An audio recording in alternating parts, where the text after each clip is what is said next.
My name is Andrew Taylor, and it's a great pleasure to welcome you to the second season of Stick With It. Last season we had the fantastic host, Mark Hoffmeyer.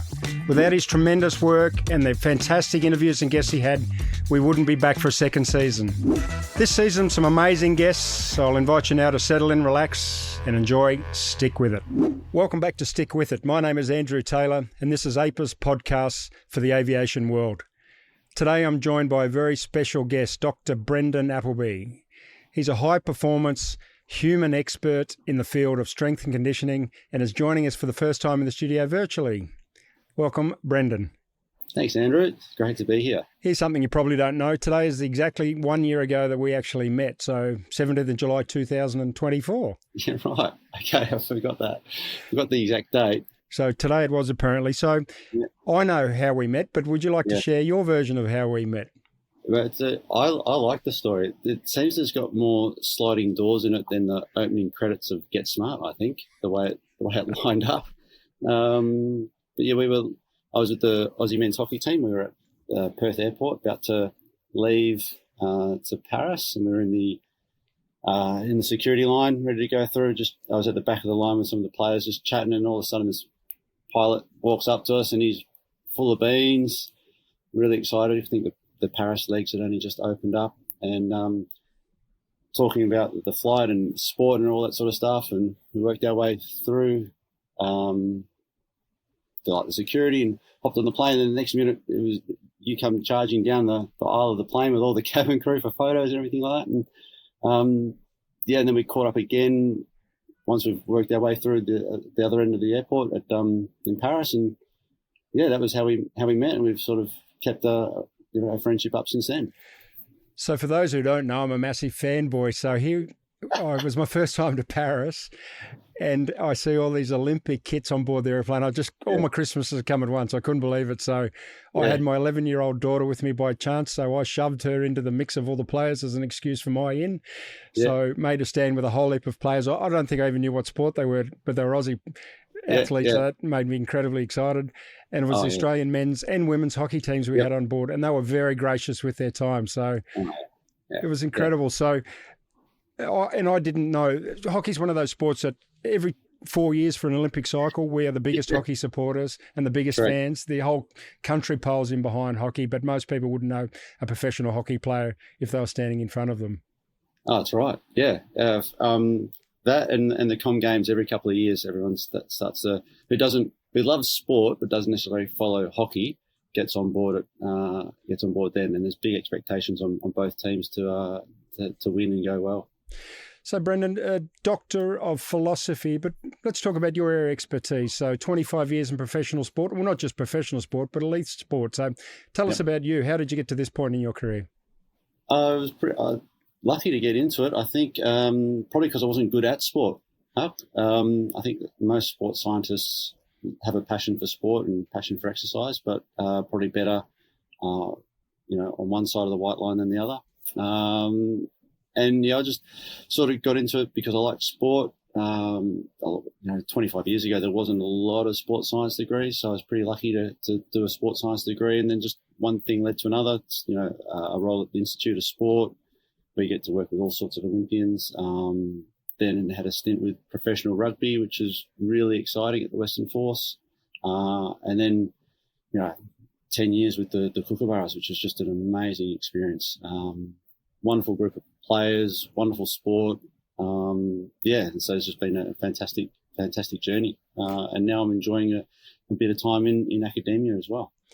So what's a strength and conditioning expert do for an elite athlete? I wouldn't have thought very much. I would have thought that these guys and girls are fit, they turn up, and so your job would be pretty superfluous. Oh, they're incredibly blessed. They are. There's a reason why elite athletes are elite athletes. They're genetically very gifted. And what we're trying to do is help them get the best out of themselves. Squeeze that last little 1 or 2% out. They lead pretty complicated lifestyles, particularly the amateur athletes. Which are a lot of your Olympians in a way. Like they all work or study, so they lead pretty complicated lives, trying to balance work or study with their sport. And so you're helping the coaches and the athletes put all those pieces together to get the best out of themselves on game day. Well, what's an elite athlete got anything to do with a professional pilot? I guess not much, really, have they? Oh, well, it's interesting because there's so much chaos and complexity I found in the pilot's lifestyle to try and help them achieve a level of health and fitness. And I consider them pretty high performing. They're under a lot of responsibility, pretty impressive decisions to make. Fatigue, changing time zones, all those sorts of things. So I consider them fairly high performing. I really enjoyed the Stick With It podcast. Is it QF 520? It was absolutely. Last season we spoke to the QF 520 crew. We didn't. Yeah, I loved that one. The way I think it was the way they talked through the processes as though they had 10 or 15 minutes to work it all out. I mean, the podcast went on for a while, and they just explained. But the reality was all those elite decisions happened within seconds. And just the teamwork between the two, I thought it was just outstanding. And to me, that was an example of high performance. So wasn't you saw me standing there in my Qantas uniform and thought, yeah, that guy's obviously elite, so he's worth having a chat to. So that's my recollection of it. But now you're telling me that maybe that's not how it came about. No, I think you lead a complicated lifestyle. So let's talk about, can you take those skills, like 25 years working in elite sport, can you bring those skills, what you have and what you have done now to the pilot arena? So this is what we're going to chat about. We're going to chat about keeping pilots fit and well as we, cascade through our career over 30 or 40 years. So, yeah. Well, what I was trying to do with the elite athletes is try and get them to take a lot of responsibility, a lot of direction in their own programs. And I think that's what you can do with the pilots. You're trying to help just tease out the little opportunities to get better all the time.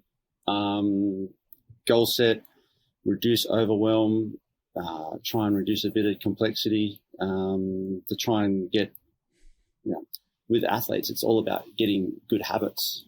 And I think it gets a little bit hard with certain lifestyles, and the pilots have a really challenging lifestyle to get good habits.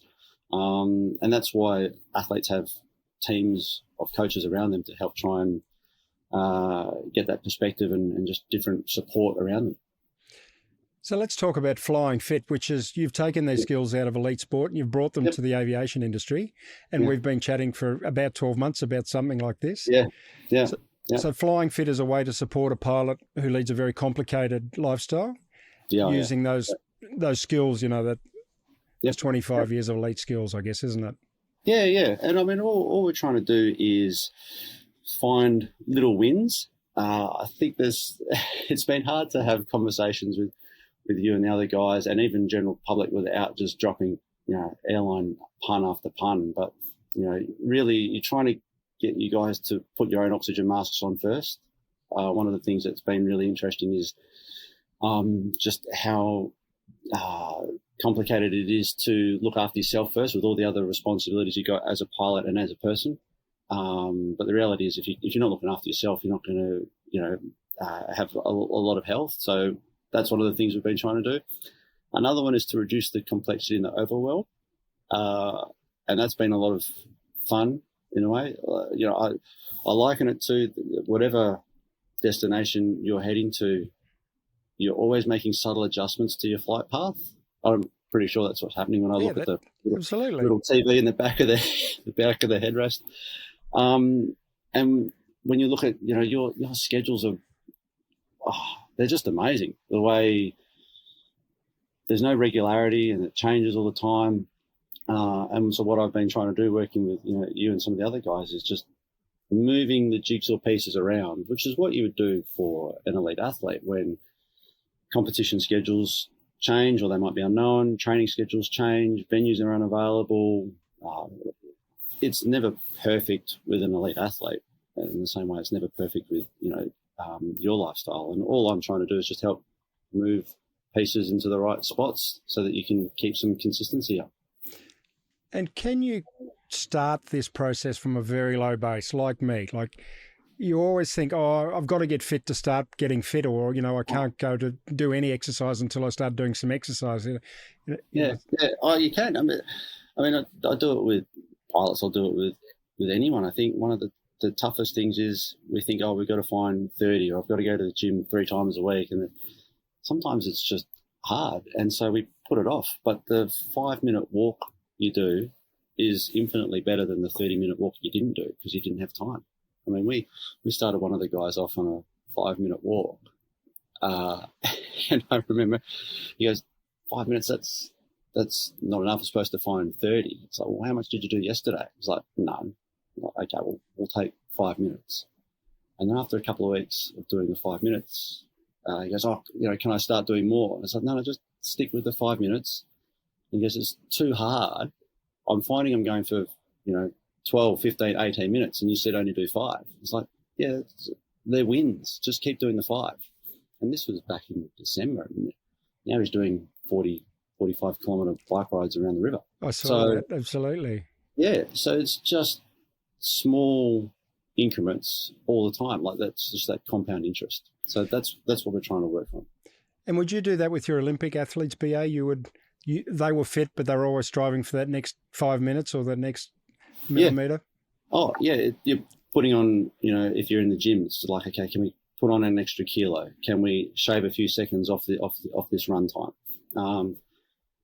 The quicker in my opinion, the quicker you make a gain, the quicker you are probably to lose it. But if you can put on, for a rugby union athlete, like they can put on a couple of kilos of mass per year over a couple of years, that will tend to stay with them longer in their career through a grueling schedule, rather than quickly putting on 6 or 7 kilos over the off season, which is easier to lose, but then also has a cost in terms of cost to carry. 6 or 7 kilos heavier. All of a sudden, something else might break. They might, get another soft tissue injury. They're better off just making a small gain. And if we can make that small gain, we're also sort of ingraining it as a habit as well. Therefore, that's just part of what you do. So it's not about going for a 5-minute walk or a 40-minute bike ride. It's about going to exercise, and that's just what I do. Now, whether it's 5 minutes or 40 minutes, doesn't matter. Then over time, we can tweak the volume, but you're in a habit of consistency of, this is what I do. I go for a walk. And is that habit building really important, BA, when you're establishing these new habits? That takes time, doesn't it? So that's the importance of today. I can do it today. I'll do it tomorrow. Yeah, just each day, I'll just do a little bit. Yeah, and I think that's one of the problems, Huck, is that we try and do 3 or 4 new things.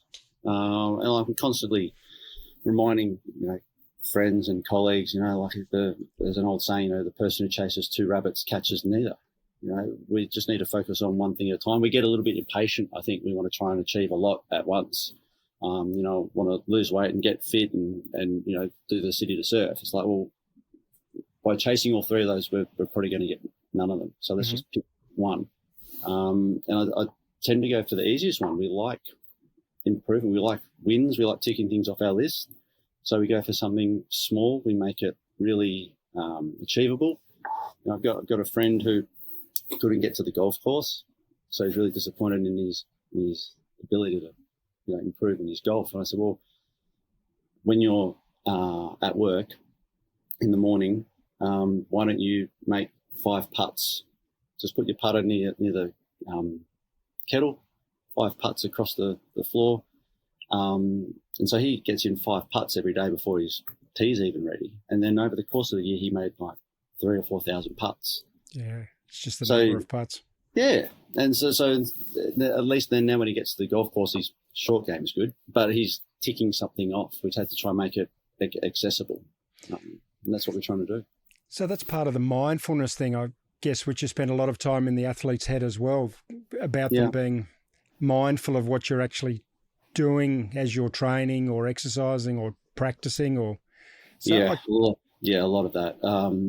They'll want to know, okay, this exercise that you're giving me, how is that going to make me better? And you have to be able to show them the link between this exercise and performance, whether this is going to make you run better, make you hit the ball better, whatever it might be, it has to transfer to their performance. And if you can bring that performance they have to do back into the exercise, so they can genuinely see it, they can go, oh, yeah, well, I know I'm doing this, and then they're more engaged in that exercise. So that's part of that adult learning set, isn't it? Where we want to know why we're learning it rather than just learning it type thing, or why we're doing it. Yeah. And the reality is that these elite athletes are going to go out on the pitch and perform that in an instant without any support from the coaches. So they have to own the action. They have to be able to replicate it in an instant. So there's no point us being the ones driving it in them. We're there to support. As support. And as I said, I'm a pretty big fanboy. Can we talk some more about the athletes? Have you got a few favourites over your career, BA? Are you happy to drop some names? Or I'll try not to drop names because you always forget someone. But I think like the record would speak for themselves. Like in terms of one that I will mention was Eddie Ockenden at the Huperco, and mention Ed because he played over 400 games. I think I'll probably get that wrong, which is really sad. And what was that, like 20-something years and 5 Olympics or something Eddie went to? Yeah. And, I'll look back on, just the privilege of being able to watch him train and going to training and watching him at certain instances and just enjoying watching him, go about his craft. And did he do something different to the other athletes? Like, was it just something that Eddie was he the first there and the last to leave, or he trained harder, or he was certainly diligent, trained very hard. I think he was also very blessed, and I don't mean that as a cop-out, but I think his upbringing provided him with movements and physicality that was incredibly robust. I mean, the players would joke that the only time Ed went into the physio room was to get strapping tape for his stick. He was tougher than a timber hockey stick. He never broke, and it was like hitting a tree. He was just very strong to play sport. Yeah, outstanding. Yeah. Can we talk about that elite mindset that the athletes had? You told me a story about doing hill repeats in Kings Park in Perth. Yeah. And that was what, pre-season, or you're out getting the boys fit? Yeah. Oh, they were a pretty easy bunch to work with. The Cookers, they're like Kelpies, mate. They love running. They love some hard work. But this particular day, we're in Bowl Park, which is a big bushland reserve on the coast. If you mention Bowl Park or Pine Walk to these guys, they probably have a bit of a twitch. They probably it might be triggering, isn't it? Yeah, but this particular hill run, we would just do repetitions, and they would just get to the top, turn around, and head back down to the bottom and keep going. And they would get to the top, and how many more are we going to do? It's like, well, at least one more. So they would just turn around and just keep going with the mentality that in that 59th minute, 60th minute of the game, if you have to turn and chase one more time, then you have to turn and chase one more time. So they just kept working.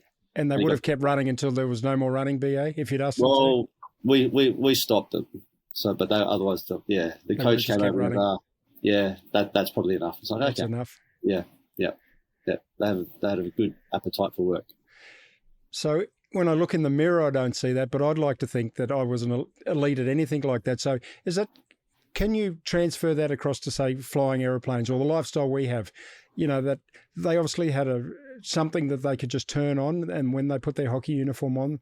Yeah, well, I think it comes down to your vision as well, Andrew. I mean, they had a pretty strong vision about being the best hockey player they could be, and one of those things, and any athlete, is about being the best they can be. And then they grab onto whatever tools and tasks they need to get them there. And they certainly have bad days. Some of them hated running, but they knew it was important for them. And they also had a team of teammates and then support staff around them that when they're having a bad day, they can help get them up to what they need to do. And I think it's the same for anyone. If they have a strong enough vision and support, we can help people get the best out of themselves. And pilots are the same. With some of the guys we've been working with, they probably felt overwhelmed. Yep. Probably, it's too late. I could never do that. And it's like, well, we can. It's just going to take longer because you've probably left it a little bit too long. And I understand it's tough and it's overwhelmed. The first 6, 8, 10 weeks is going to be really hard because you're not going to see a great deal of change because it's too small to notice, but it's there. If we can get through that bit, then all of a sudden the momentum starts to build and you can see the improvements, and we can go from there. But it's about finding your why, like what your vision is. Yep. And then putting in some support and really tailoring it to the person. I mean, some people have, negative associations with exercise. I don't like going to the gym. That's cool. You don't need to go to the gym. I need you to move. I need you to do something. What do you like doing? I like going for a walk. Great. Let's go for a walk. I like bike riding. I like swimming. Whatever. I don't care. We just need to find something, and then we can incorporate that into your lifestyle. So I'm now aware that 5-10 minutes a day can make a massive difference, and movement's really important. So we live a very sedentary lifestyle, and the job we do, we sit on our bums for hours and hours and hours. Yeah. So what we're talking about is supporting pilots, getting them moving, finding something they like doing. Yeah. Acknowledging that it's tough. It is tough. And it's not tough in that we're bench pressing 300 kilos the first day you go to the gym, or you're walking, the Camino 900 kilometres. It's tough in that, a habit to break. I'd much rather sit in the front bar and drink pints of Guinness, of course. But yeah, I think what doesn't help is too, when you get tired and you're fatigued from your schedule, then the harder choices are really hard. So it's about how we can make them as easy as possible. So, I mean, for example, I think some of the things that have worked well have been just that hotel room stretching program, where rather than getting to the hotel, crashing because you feel terrible, you do a bit of a stretch with either the small bits of kit that we can travel with, or even if you have no kit, there's a stretching program just to do in the room. You tend to feel a bit better from having moved a little bit. And well, actually, I will go for that walk. And I think it can compound. So, the little stretching routine on the plane, like they take 2 to 5 minutes. Like there's no excuse for making it as easy as possible, and it can compound and build onto another habit. So I'm Andrew Taylor, and today we're speaking to Dr. Brendyn Appleby, who's worked hard with some pilot cohorts of us in the West and developed a FlyingFit program. So what Brendyn's talking about is, in the past, I'd come in, dump my suitcase, kick my boots off, have a shower, and then either go to bed or go to the pub. But now I said, if you can grab 5 or 10 minutes, do some stretching, and they're tailored for people like me who certainly aren't particularly flexible, or weren't, but I'm much better than I was. And that, as you said, it releases something in my head, BA, where I feel better. I have a stretch, and then I might delay going for that Sunday roast or the pint while I go and do something healthy. Yeah. Well, at least you've earned it then as well. Well, we used to call them beer credits, so I guess, there was some science behind that. So the science about BA, about my state of mind and exercise, my well-being, when I get outside and get moving, that's good for my mind. Yeah. Oh, 100%. There's plenty of research on it, Andrew, that says that, movement is fantastic for physical, mental and social health. And all it is trying to get those little snippets into busy schedules. Whether that's a quick walk once you've gotten to the hotel around the neighbourhood you can there, or even at home in your daily schedule, if we can just sneak that in somewhere. I mean, we've even talked about just going 1 or 2 more gates further down from where you need to be, just to squeeze in. Even if it's only a couple of 100 steps, anything like that will help. And of course, this is coming from a low base like me, but not all my colleagues come from a low base. So this is completely tailored, this FlyingFit program. If you're coming off no base, an Ironman base, this is... Our friendship would have never, ever happened normally, because normally I don't see elite, strength and conditioning experts and be able to sit here and chat to you. You're normally, people like you are working for, professional teams and sports all around the world, aren't you? So this is different in that you've brought this expertise into the normal people's world. Yeah, well, that's what I want to do, Andrew. I think I've been really lucky in my career to work with, a range of elite athletes. But now what I'm looking forward to, taking that privilege of that experience and that expertise and being able to help other people. And it's just, like I said, that sliding door moment of in the terminal, bumping into you, and the complicated lifestyle that you lead. I think I can help there, and I'm looking forward to expanding that beyond just you to family and friends as well. Like the more people I can help, like with your complicated lifestyle, the better, and that's what I want to try and do. We do have some of the guys are trying to do triathlons, which has been really fun trying to help them work through 3 different styles of event. Talking about running, swimming, and cycling. Yep. With 5-day, 10-day windows in between flights to Europe. It's quite complicated, but putting those little pieces together and building up some consistency has been a lot of fun. So it's a tailored program for our rosters, app delivered, overseen by you, delivered by you. Yep. I mean, I like what the app allows us for that change. Like, Yeah, absolutely. It's complicated. You think someone's on a blank line and you go, oh, okay, great. That's 8 weeks. We can get a lot of work done here. All right, we'll do this, this, this, and this. And then all of a sudden you get a message to say, flying out on Sunday night. You go, okay, move a few pieces around. Bang, there you go. It's always changing. I don't find this talking particularly interesting. As I said, I'm a sport tragic, so these are the positives. So we have support. So we get around in the team environment. You're the coach. We support each other. I'd like to talk about, I guess, the setbacks and the difficulties along the road. So I'm just going to play a YouTube clip, which is it's the gold medal match in the 2021 Tokyo Olympics, or the 2020 Olympics. Yeah. So you're involved. This is your third Olympics or your second Olympics with the Kookaburras, I guess? Yep. And it had been a good tournament up till this point. You'd made the gold medal match? It had been a great tournament. It had been a great year. That was COVID affected. Hadn't done a lot of travelling that year. Hadn't really played anyone other than ourselves. So you had all the players in Perth. The Kookaburras are based in Perth, aren't they? Yep. Yeah. So playing scratch matches against ourselves. We got a couple of games against New Zealand before we went over into the village. Village was super quiet because of the restrictions on the number of people that could be in there. The tournament went really well. It was strange playing in an empty stadium. Well, strange in one sense, but that's every day at training. We play games in Perth and, you'd only get a couple hundred people turning up. So Tokyo was no different with, it was even quieter. And the tournament has gone as well as we could have hoped. And I remember standing in front of at the signage after a warm-up in that gold medal game before the anthems, just thinking, okay, well, this is it. We've done everything we could. There's 2 great teams battling it out today.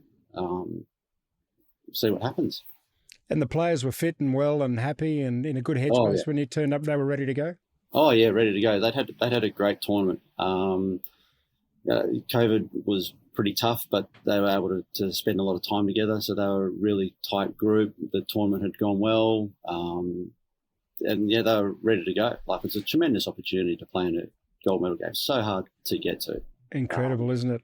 Oh, the way the competition is structured, that the teams are hard to separate the top, 8 teams, and then you're talking about Olympics. So, our first game was against Japan, who were not a highly ranked team, and I think they were in front at halftime. They were playing out of their skins, and so the Olympics is really hard. So by the time you get through quarterfinals, which is a knockout, and then through the final, you're talking about 2 outstanding teams ready to go. So amazing. So we'll just roll the clip now, Brendyn. So before I do that, I'll set the scene. So it's gold medal match. It's full time. The scores were even. Mm-hmm. Hockey then goes to a penalty shootout. So it's a cutthroat, first to best of 5. Yeah, don't like the shootouts. And we were 1 goal down in the shootout. Belgium were the other side. They were 3, we were 2. And Jack Wetton stands up to the shootout line. So I'll just roll the clip now and then we'll talk about it once we come back. So this is Jack at the 2020 Olympics. Van Ash thought he'd won it. Second chance for Jake Wetton. Has to score this one to give Australia a chance. Wetton So much drama here. Wet and turns. Van Ash with him all the way. Van Ash has done And what it. had further complicated it as well, BA, is there'd been a review of the shot he'd had prior to that, hadn't there? Yeah. So it was quite a long review, and then he had to have another crack at it. So on the second crack, the Belgium goalie comes out and saves the goal. Australia's gone. Done. The gold medal is gone. Yeah. Can we talk about that disappointment? How were you feeling standing on the wall? I was really sad for the players. Coaches. It was sad. It was sad for them. They'd invested so much and played really well. And for me, shootouts. I know there's a lot of skill involved. There's also higher elements of chance as well. So I'm not a big fan of shootouts. But my first reaction was just really disappointed for them. All the work they'd done to get that close. And were you confident in the players' resilience that they were able to take that loss and that they would come back, that they'd bounce back, or do they fall into a pretty low place for a long time after something like that, BA? Because a lot of these guys have literally slogged their guts out for years and years and years to make this match, haven't they? Oh, correct. Yeah. I mean, first reaction was sad, and then another reflection on it is I reckon by about 2 or 3 a.m., Andrew, you wouldn't have been able to tell who the winning team was. I'm sure the Belgian team are celebrating pretty hard, and so were our guys. Like they were celebrating a journey together, and it was. I've got really good memories of that night. They really supported each other. They had a lot of time. They enjoyed each other's company. What made it a little bit more challenging, I think, was that COVID was still pretty full on. We came home from Tokyo straight into isolation. So for 2 weeks, we were just stuck in the hotel rooms by ourselves in Perth. And that was probably tough because there was no one to talk to, no one to decompress the event, and then you sort of come out and life's moved on. So that was probably the trickier part there. So we spend a lot of time on our own in hotels, so there's probably some lessons there. So did the guys keep training during that period? Did you get them an exercise bike, or did they literally take to the couch and didn't move after it was moving every day? Mate, it was completely up to them. I can't even remember what the next competition was after that. There was nothing worth in the very short term worth training for. Some guys start climbing the walls real quick, so they were bringing in exercise bikes and doing push-up challenges and stuff like that. And then other guys were seeing how much Xbox they could play. Like they're all in different shapes and sizes. Yeah. Can we talk about what's some 5 simple things we could start, like I could start this afternoon, that would start on that path of getting me well? Because I want to get to retirement and be well. I don't want to fall over the line. Yep. And then getting me well in that sense then gets my head well, means I feel good about life in general, don't we? Yeah. I mean, the first 2 that come to mind, Andrew, would be to have a stretch and go for a walk, because they require no kit. Yeah. So you can find a bit of floor space and have a stretch. All the sitting down we do, just not good for our hips and backs. So that'd be great. And then to go for a walk, that's really easy. We can do that. I think from a mindset perspective, probably need to be a little bit kinder to ourselves and not rate our performance and what we've done in terms of whether it was a 5-minute walk or a 2-minute stretch, rate that compared to what everyone else is doing. Just rate it compared to what we're doing, and then just shift us a little bit more the next time. So turn that 5-minute walk into a 6-minute walk, something like that. Yeah. Those subtle course corrections, I think, would be really important. Yep. Yeah. I'm going to steal another one off you too. I think once you start, you got to stick with it. And so is that every day, or is a week okay? Like if you miss a week? I think you should be trying to do something every day. Now, I know it can get complicated. For example, if you've got a long haul, because it can interfere with your time. But I think you could still fit in a walk, two gates down and then back again. Yep. And know that today was not going to be a big training day. A big training day, yeah. But I got something done. And I had a stretch when I got to the hotel at the other end. But I am shattered from the length of the travel. and that's okay. But tomorrow I can pick it up and I can do, 2 more extra stretches, or I can go for a 20-minute walk because I have time that day. But it's about making sure we don't have too many misses. That would be something I'll be trying to do. So, BA, you're an interesting character, elite sport, but now back as an academic. So what are you working on at the moment in this? Yeah. We've got lots of, I've just finished semester 1 here, which has been lots of teaching. I'm really enjoying that, first and second year students. But now moving into second semester, I'm getting to design a bit of some stuff for next year in terms of courses and units there. Also helping out with some of the research areas as well. So some of the research areas we're trying to build involve, resistance training in elderly populations. And, you and I have talked about, can we do some stuff looking at, mood and wellness and exercise patterns with pilots. That'd be really interesting to look at. I think we're in a position where we can help with that sort of stuff as well. So I think it's really important, if you are interested like I am, if you want to get well, if you want to get better than a better version of yourself, which is exactly how I want to be. I want to get to retirement being fighting fit, being flying fit, in fact. So through a chance meeting of Dr. Appleby in Perth, going to the Olympics, me being a great fan of sport, we've struck up a friendship, and Brendyn has built a program which is delivered called FlyingFit, which is a pretty neat name. Yep. He's supporting APA pilots and pilots in general. So if you are interested, please get in touch. Huperco, if they Google that, they'll find you, Brendyn, won't they? They will. Yep. Yeah, that's it, Andrew. Yeah, and mate, it's been a lot of fun learning about the guys and all the different challenges they've got with their lifestyles, and just doesn't matter where you're at. I think there's plenty of ways we can incorporate some really small, healthy habits and get that compound effect. Like I said, we've gone from a 5-minute walk to a 40 kilometre bike ride around the river. Just chipping away. Little improvements in diet can go a long way. I know it's really complicated lifestyles with different rosters and flying patterns and all that sort of stuff, but we can make those changes. It's been really, I think it's helped having some structure. I know with a couple of the guys, I don't really like going to the gym.